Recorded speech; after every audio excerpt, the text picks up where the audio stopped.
Good evening, everybody. Today, on behalf of Students' Place, we are organizing a discussion in the banner of Ray of Hope. The most important discussion, the burning topic, that is COVID-19 pandemic, the people's health, and the role of students. As you know, the world in general and the medical education in particular is at crossroads today in the work of COVID-19. There has been tectonic shifts in the field of research, medical education, classroom teaching, and health practices. Many things have been witnessed in the healthcare landscape in India. Today, people are at a loss to understand how they will accommodate, how they will adjust with the changing situations. The present student generations are at a loss to understand how to make up their academic loss in the coming years. So, both the health practices and medical education in India are at stake now. Today, the pandemic has assumed alarming proportions. It has spread in many parts of the, not only in many parts of the world, it has also accumulated the standard of community spread. And at present, in India, the present infection tally rose to 11,92,915, and the death toll increased to 28,732. In this context, both livelihood and economy of the common people have been shattered, and the students in particular, they are also debarred from their regular teaching.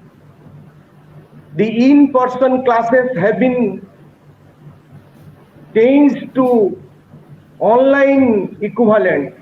The research programs, conferences, all have been postponed.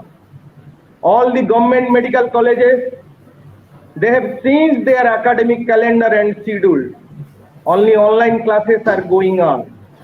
Students in particular, they are facing many problems in terms of practical, submission of projects, and attending seminars.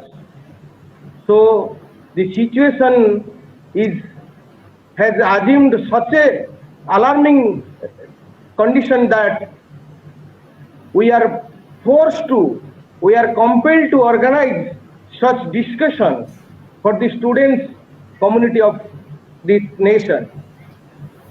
The medical students, they are the future doctors of our nation.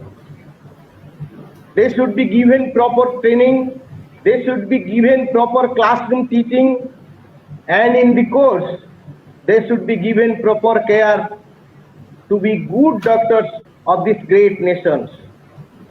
But to our utter surprise, what we have witnessed today, in most of the government hospitals, doctors are doing duties, performing operations without adequate PPE, proper sanitations, and many more things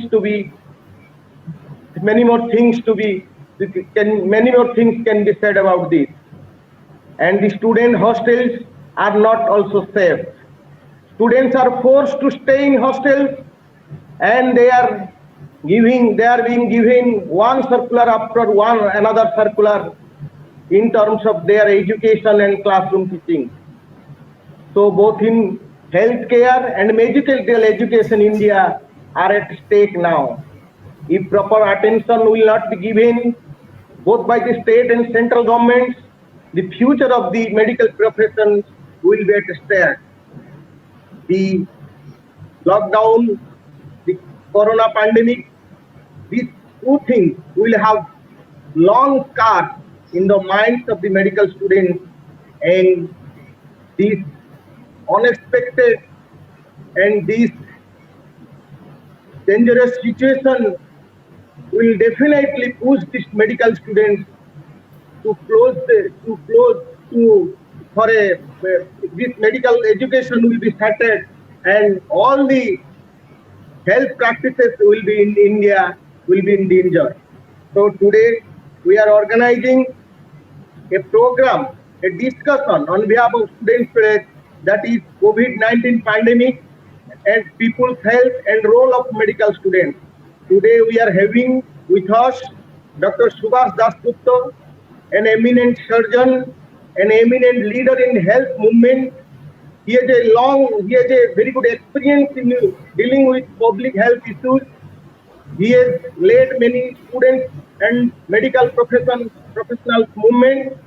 So we are happy that he has joined with us. He has accepted our request to be with us. I now, on behalf of students, please extend my heartfelt greetings to Dr. Subhash Dasgupta and request him to kindly start his discussion. And in the meantime, we are also inviting suggestions, questions from the viewers. They are requested to write the suggestions and questions in the comment box, and these questions and suggestions will be taken into consideration, that will be given to Dr. Subhash Dasgupta. He will discuss all these questions during his discussion. So I will now call upon Dr. Subhash Dasgupta to initiate and to start his discussion. Dr. Subhash Dasgupta. Friends, I am a disciple of Comrade Siddhas Ghosh, who is the founder of the only revolutionary party, SUCI Communist in India. And I will discuss this entire problem as a doctor and also based on his teachings. In a society, there are multiple views and also opposite views. So I will discuss one of the views that appear right to me. If there is a difference, friends, then please question me at your will.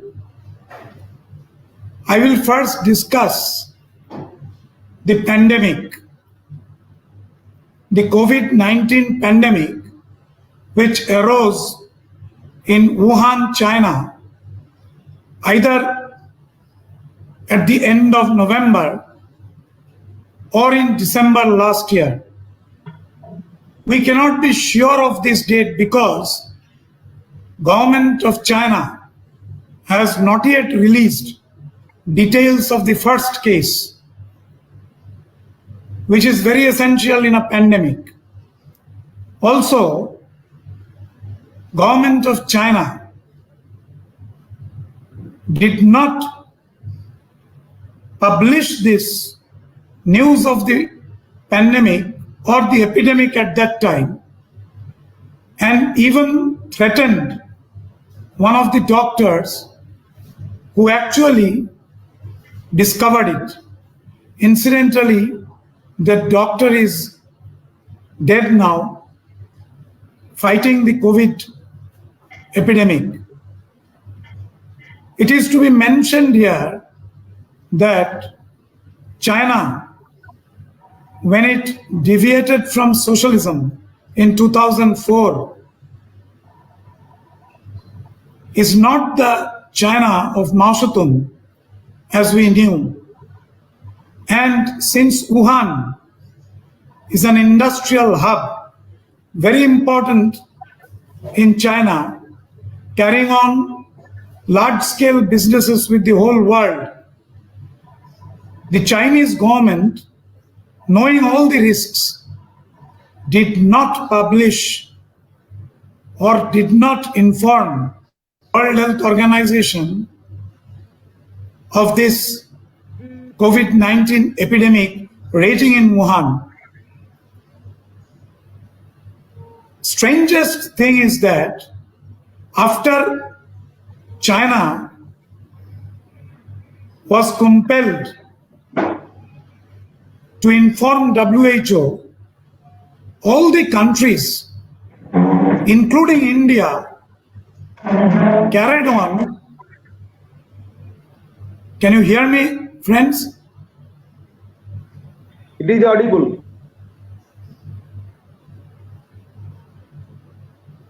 All the countries in the world, including our country, India, carried on normal business with Wuhan and China. It is unbelievable that they did not know the risks. They very well knew that this sort of a pandemic could take place.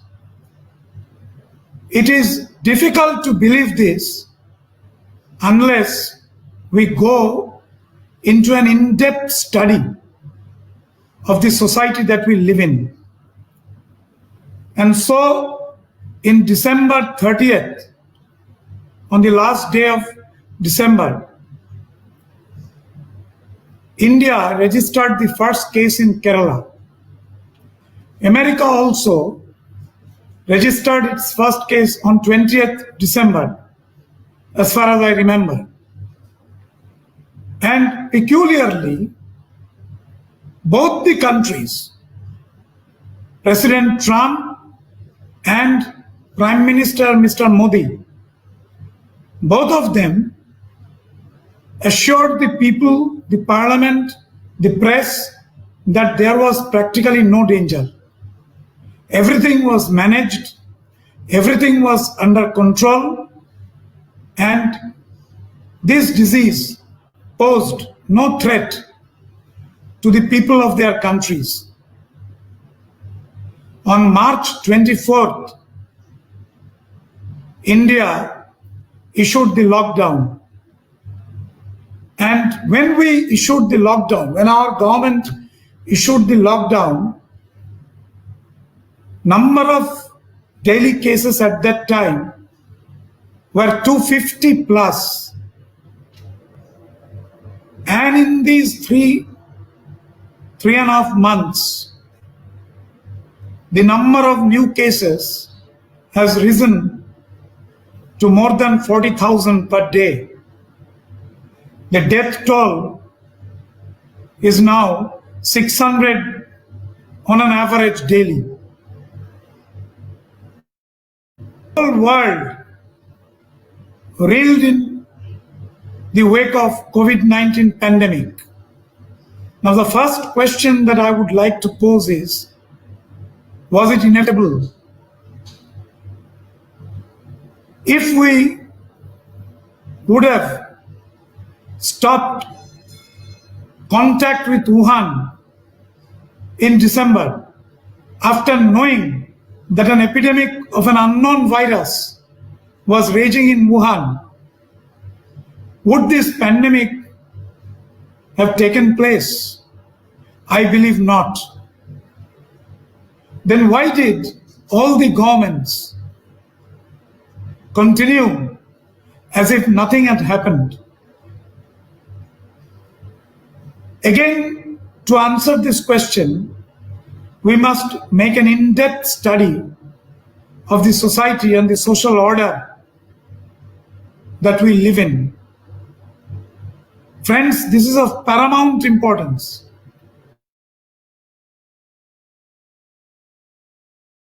But without analyzing the social order in which we live in, the discussion would be one-sided, academic, and sterile.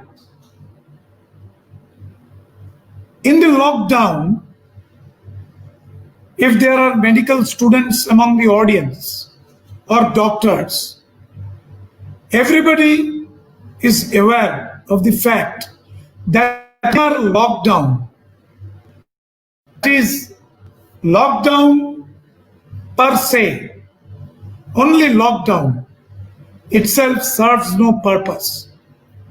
Lockdown is an interim measure it is a breathing space where the government has to carry on and finish certain essential activities. This is the first step in control of an epidemic. What are the steps that are to be carried out in lockdown? Because remember that lockdown stops public life, stops everything. People are compelled and forced to stay at home. They cannot go out for their livelihood. And in a country like India, where the last Oxfam report in the last financial year states that 7,000 people die of hunger in India daily. In the hunger index, India is 102 among 117 countries. Lockdown is not an ordinary measure, neither can it be taken lightly. So, was to carry on some essential activities within the lockdown period. What are these? Number one was active surveillance. That is, door-to-door surveillance for suspected COVID-19 patients.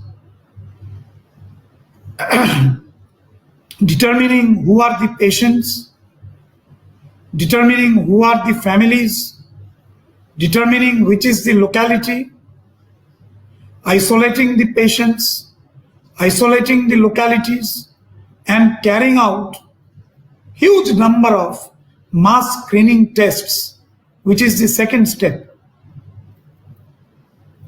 Number of tests should be very large because this is a screening procedure which eliminates suspected COVID patients. What is the third step?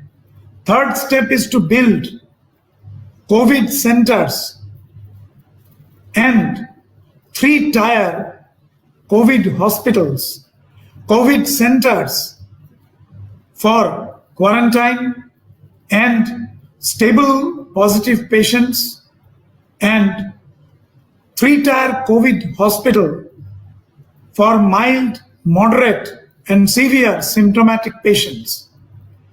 That is, you scoop out the COVID population from the normal population.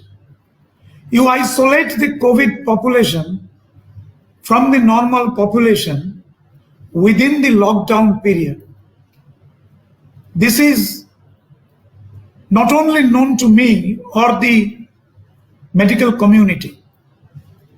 It is known to all. This is the way modern medicine controls a flu or an epidemic of this sort. This was known to the government. This was known to all the governments in all the countries in the world. None did it. Even the European countries, United States of America, which wants of excellent health services, the highest medicine, the state-of-the-art modern medicine, they did not do this basic activity. They only went for lockdown and they only hospitalized those who were serious and only tested those who came to the hospitals. So this is completely an inverted form of control, a control which should not have succeeded and which did not succeed. So in all the European countries, in the United States of America, the pandemic broke loose, and similarly in India and also our neighboring country Bangladesh. And now we have death after death, people dying everywhere.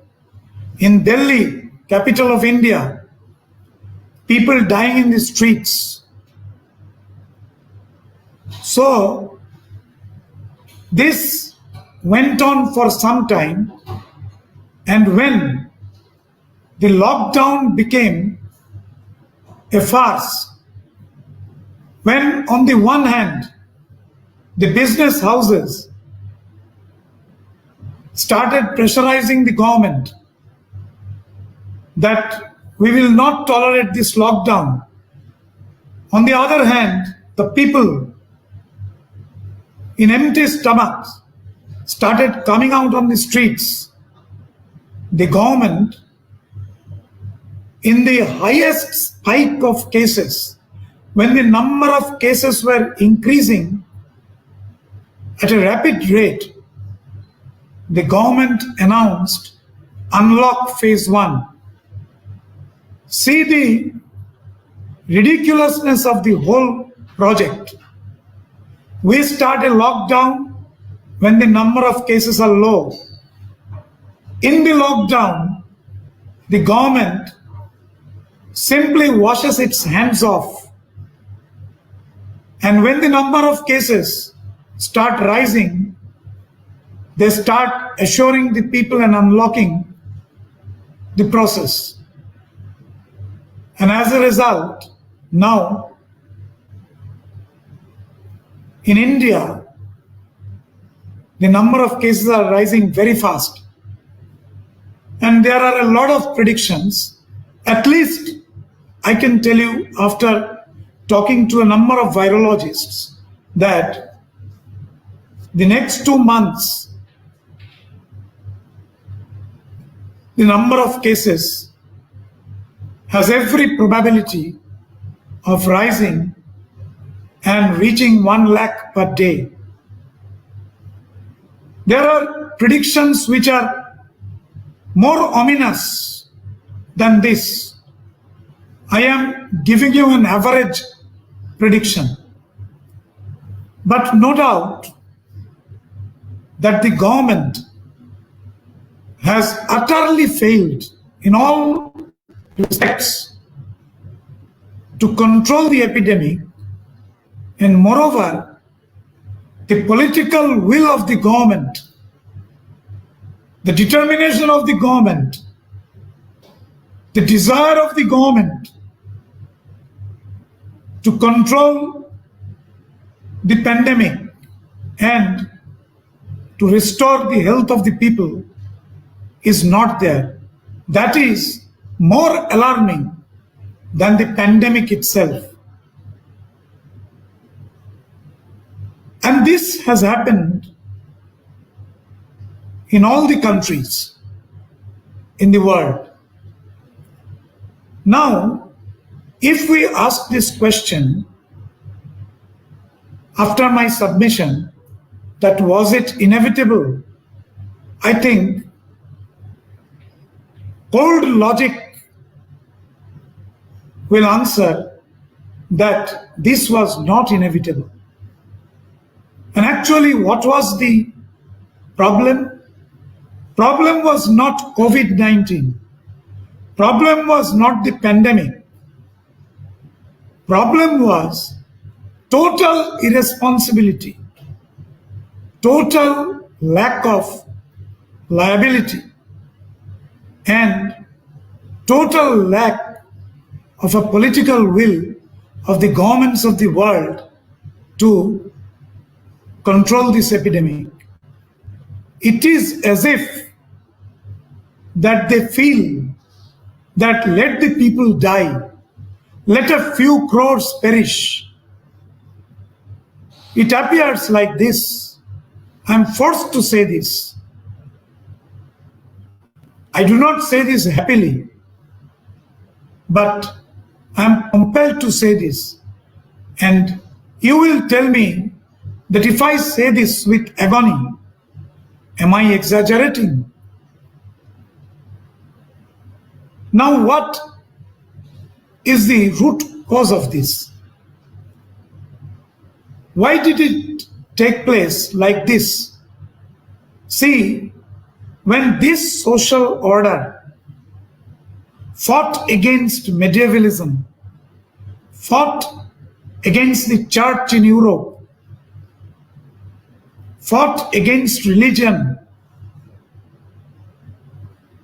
evolved and raised the slogan of democracy, of liberty, fraternity, of one man, one vote, of the rights of the people, of the rights of the women. When Abraham Lincoln in United States defined democracy as government of the people, for the people, by the people. When John Stuart Mill raised this question regarding the rights of the people as that one man, if he bears an opposite view to the entire society, both the views should be considered in equality with the same emphasis. If one man came against the whole society and if he was right, then the state should support that one man. This was the age of democracy, the beginning of the society that we knew. But do you find it now? Is it government of the people, for the people, by the people? Or is it government against the people? So what happened?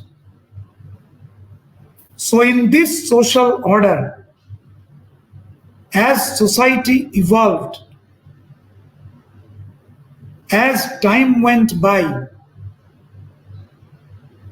this social order did not uphold the slogans that they raised. It is unfortunate, it is tragic, but without freeing the people, with the slogan of freeing the people from the clutches of superstition, from the clutches of medievalism, from the clutches of the church, from the clutches of caste system, from the clutches of untouchability, ultimately, nothing was achieved. An exploitative social order came into existence. The slogans were thrown away, and a social order where governments slowly began to wash their hands of the people's health. See the example of India. India became free in 1947, for which many people had sacrificed their lives in that vast freedom movement, where I know that this organization, All India Democratic Students Organization, upholds the ethics of Khudiram, Surya Sen, Binoy Vadal Dinesh, Bhagat Singh, Subhash Bose. I know that this organization is unique in this respect. They sacrificed their lives to make health, education as a basic right of the people. But from day one, the constitution was written otherwise. Health and education were not given the status of fundamental rights. They were included in the directive principles. And from that day, the health budget, the education budget started decreasing. How can people's health be upheld if health and education are not given the fundamental rights status? So as governments came and governments went, the health budget and the education budget began to decrease. And now, in 2020, the health budget is 1% of the total budget. How can a government control a pandemic with this? They also know that with this budget they are unable to control. But they will not increase because they have no liability. So this is a basic question, that what happened to the health and education scenario? So friends, you must understand that when India became free and when governments succeeded each other, the markets began to get saturated in all the countries.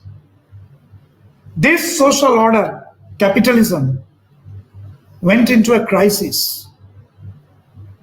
And since the markets began to get saturated, so the markets of health and education became lucrative. Health and education, which are essential to the spiritual well-being of a person, became a market, became a commodity, and then started privatization and commercialization of health and education. The purchase and sale of health and education to the highest bidder, to the rich, and slowly but surely all the governments, all the parliamentary parties, even the left, began to take their hands off the people's health, began to shake off the liability, began to switch over the health sectors created by the tax of the people, began to give them to the industrialists so that they could fulfill their demand of maximum profit, which is the theme, the principal theme of this society. Profit, more and more profit, maximum profit. So research in medical science slowed down. Medical ethics took a backseat, because if the doctors and nurses are ethical, they would obviously protest against this anti-policy, anti-people's policy of health, of privatization of health, of turning health and education into a purchase and sale in the market. So, medical ethics was planfully, deliberately, very carefully and deceptively attempted to be destroyed.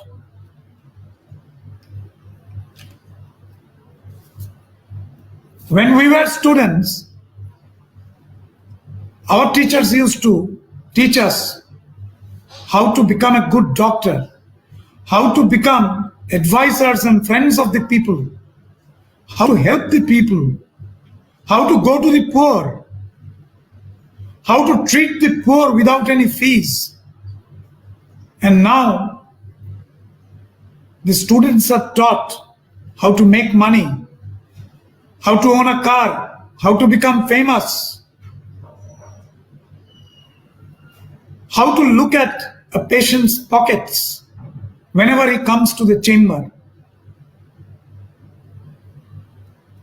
The teachers also have forgotten that the medical science which is being taught was discovered by the blood and sweat of pioneers who sacrificed even their lives for this science. What we prescribe easily came through much toil, much sweat. The books that we read, the pages that we turn, the space between the lines, between the sentences, are full of blood, sweat of the pioneers. Remember it when we study. And so we see that the COVID hospitals now are in a dreadful state. Living in the dead, lying side by side. Dead bodies lying in the toilet discovered after 3 days. There is a talk throughout the country that if you enter a government hospital, you cannot come out of it alive. This should not have been the case. The picture should have been completely different.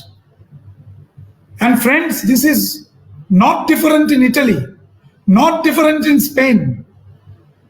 If you look through internet, before the flattening of the curve in Europe, in a pandemic there are 3 components: a rising spike, a flattening, and a downswing. Europe is now in a flattened state. But if you look to Europe through internet before the flattening, you will not see much difference than what is happening in India. So even the advanced countries, in these advanced countries, the health scenario is practically no different. The same privatization and commercialization has taken place. And once they had an excellent health infrastructure, and that is now practically gone. Otherwise, so many people would not have died in the United States of America, in Italy, in Belgium, in Spain, in England. These countries were a model to us. So now, in this social system of privatization, in this social system of maximum profit, in this social system where the state is run by the monopoly capital and the governments are the mere managers, political managers of this monopoly capital, where this state caters to the rich, where this state does not look to equal people's right, does not look to health and education as fundamental rights of the people. Is this social order inevitable? Are there no alternatives? Is there no solution? This is the question in many minds.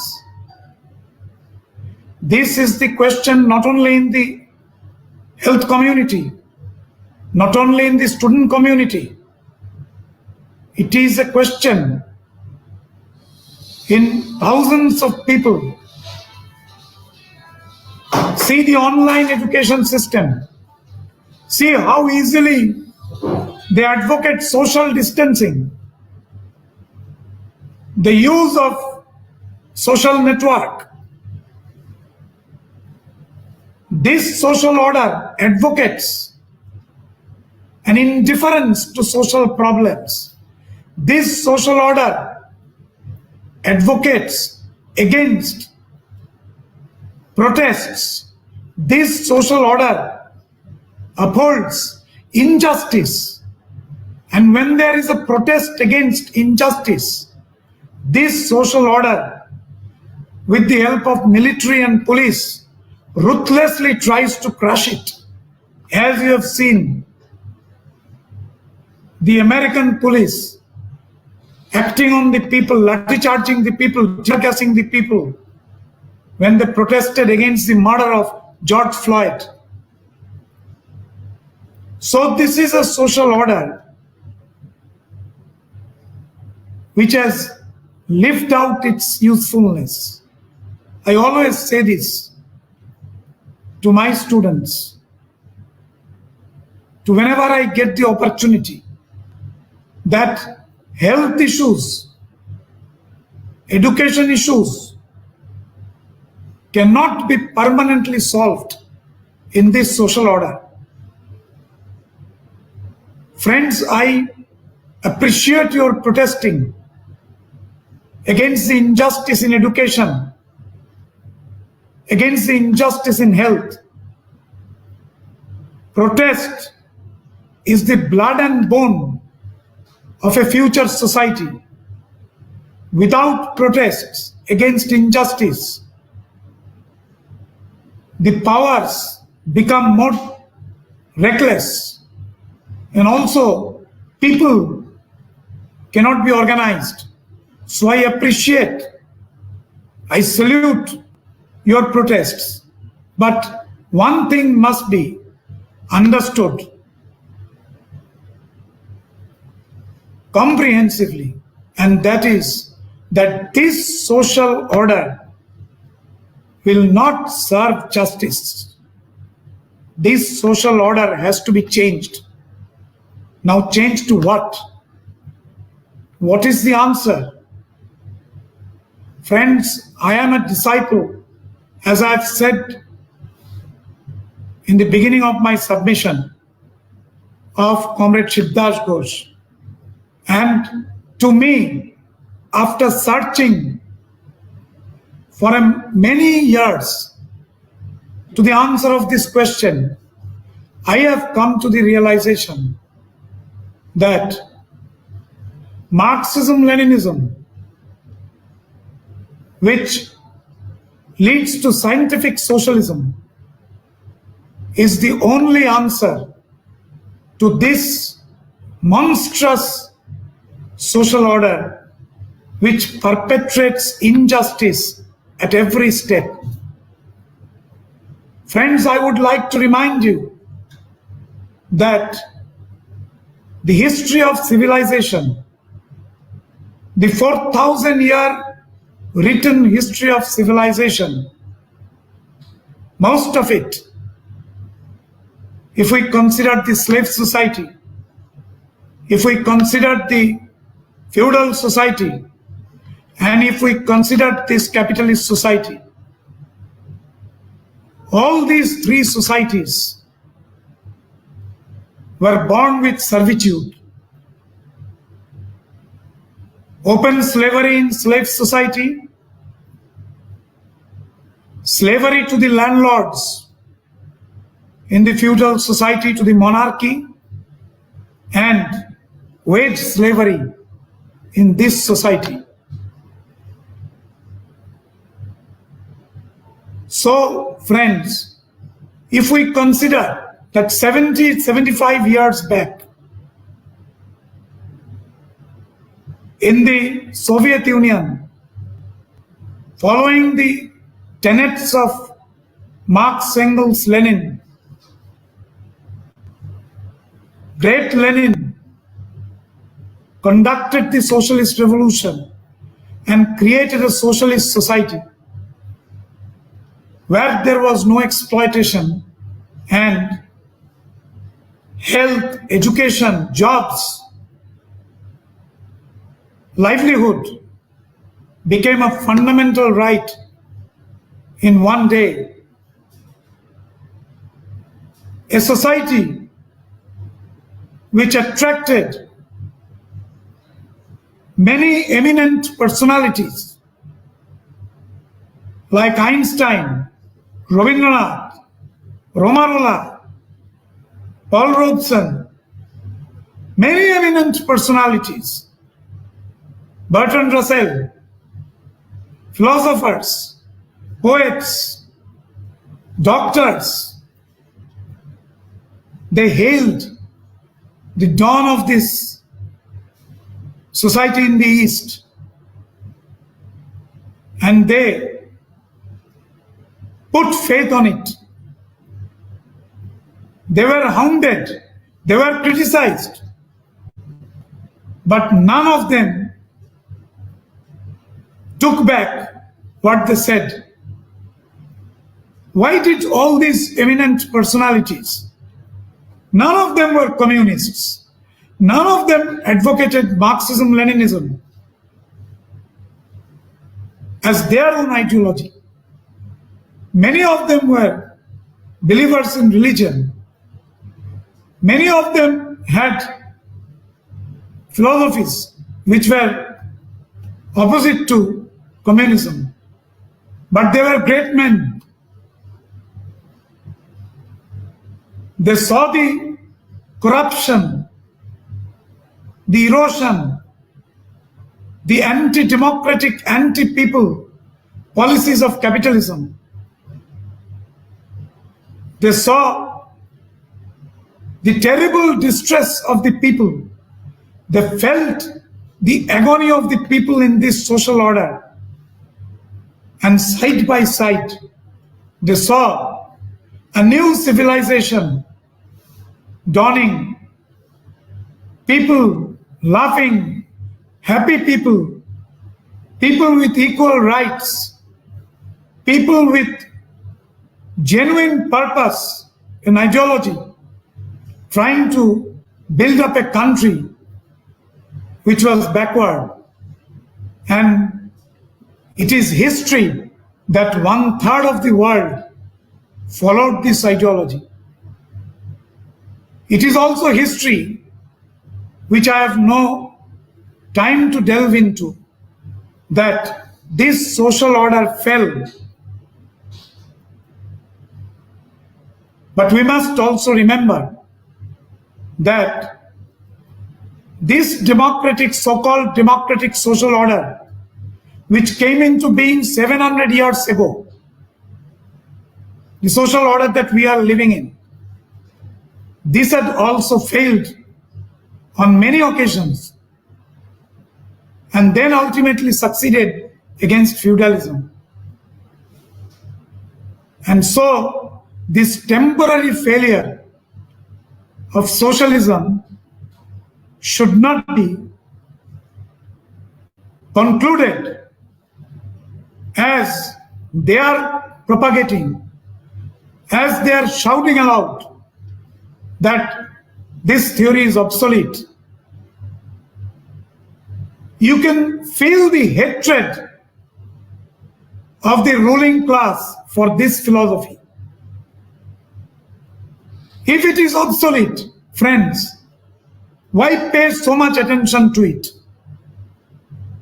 Why vilify? Why crucify Lenin, Stalin, and Mao Zedong every day in the papers? If they are corrupt people, then why pay so much attention to them? Because, friends, they have not been able to wipe out the memory of this new civilization from the people's mind. Even now, we see rallies all across the world advocating socialism. So this pandemic has exposed the skeletons of this society. This pandemic has actually dissected this society threadbare.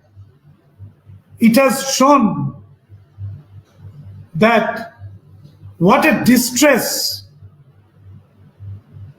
this society and its people are going through. The people are screaming in agony. People are crying out for liberation.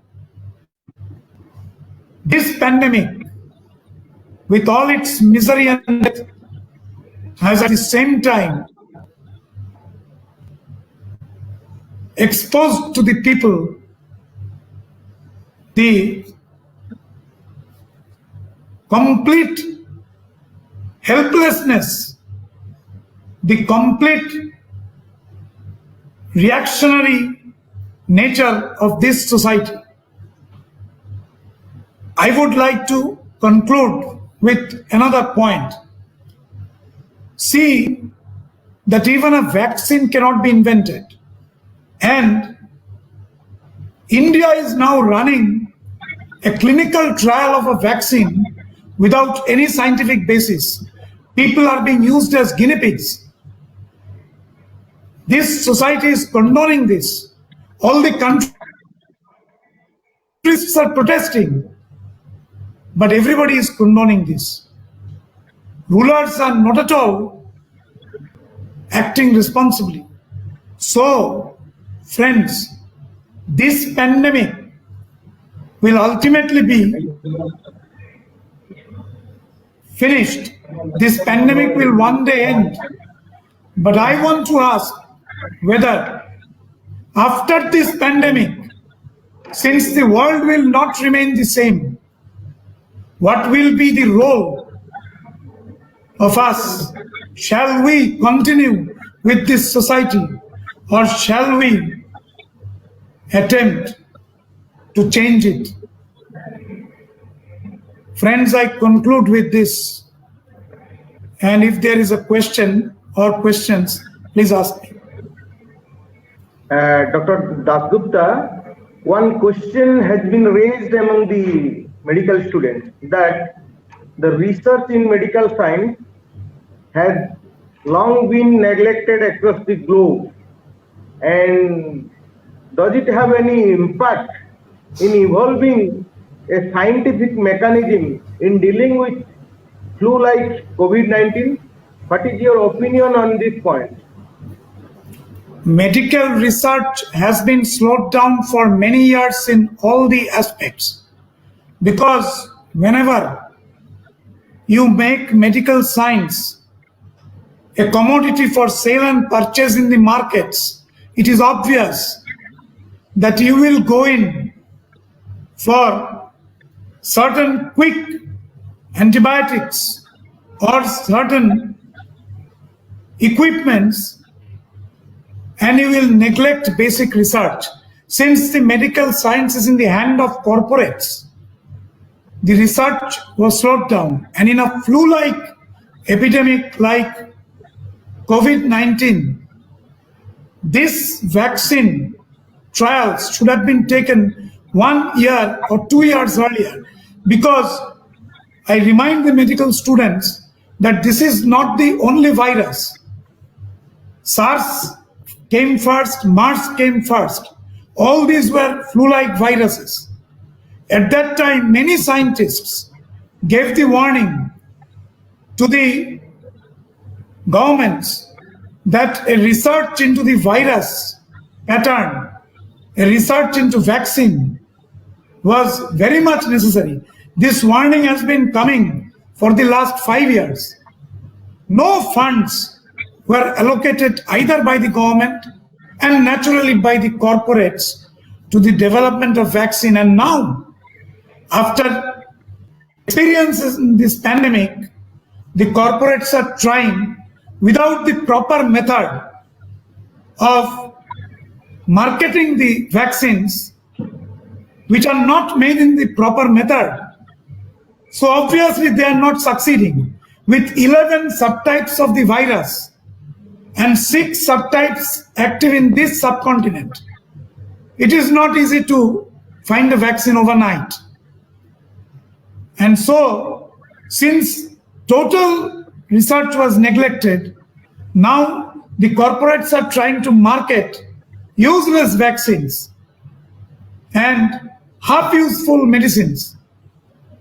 See, friends, I am sitting in a hospital where we are treating COVID patients. Out of 90 beds of our hospital, almost 40 beds are taken in COVID. Up to now, we have treated 200 patients. And the recommendations that the corporate scientists, World Health Organizations are giving, one day they are giving one recommendation, the next day another circular is coming. Same with Government of India. March 1 circular, April 1 circular, May 1 circular. We are treating as far as we are understanding it. And when we are asking them questions that these patients are getting well, we have not followed your recommendations. So what are you to do? They are saying that if they are getting well, so you follow your own method of treatment. We do not know. Is this the answer of science? Can it be an answer of a scientist? Thank you. Thank you, Dr. Dasgupta. Once again, I am giving my heartfelt thanks to you. You have accepted our invitation. You have come and discussed on many aspects on COVID-19 pandemic and people's health and the role of the students. Your discussion will definitely inspire the students, medicos, doctors, and health activists. I think the students will learn many things from your discussion, and there are many questions which could have been taken up, but due to shortage of time, we are constrained to say that we are not taking up these questions. Definitely, that questions will be taken up in the future. And again, I'm giving thanks to the viewers who are witnessing who are watching our program since long. And we are also giving thanks to the doctors, medical students who are taking part in this program. And with the teachings and with the discussions, with the valid points what Dr. Subhash Dasgupta has made before us, we should continue our work, we should continue our teaching, we should continue our health movement. But one point we should remember while performing our duties, that is, we should remind the medical pioneers who have contributed their blood and sweat to build up medical science, and we should also remind them every day. We should also perform our duties, and when we will go to our hospitals and medical college, we should do what they would have been done had they been alive today. Thank you, Dr. Dasgupta. Thank you, the organizers. And again, I am announcing that the students' pledge will continue with such type of discussion in the future. And the viewers, doctors, and students are requested to join, recommend, and share the students' pledge Facebook page. Thank you all. Thank you all. Thank you. Let us conclude the discussion.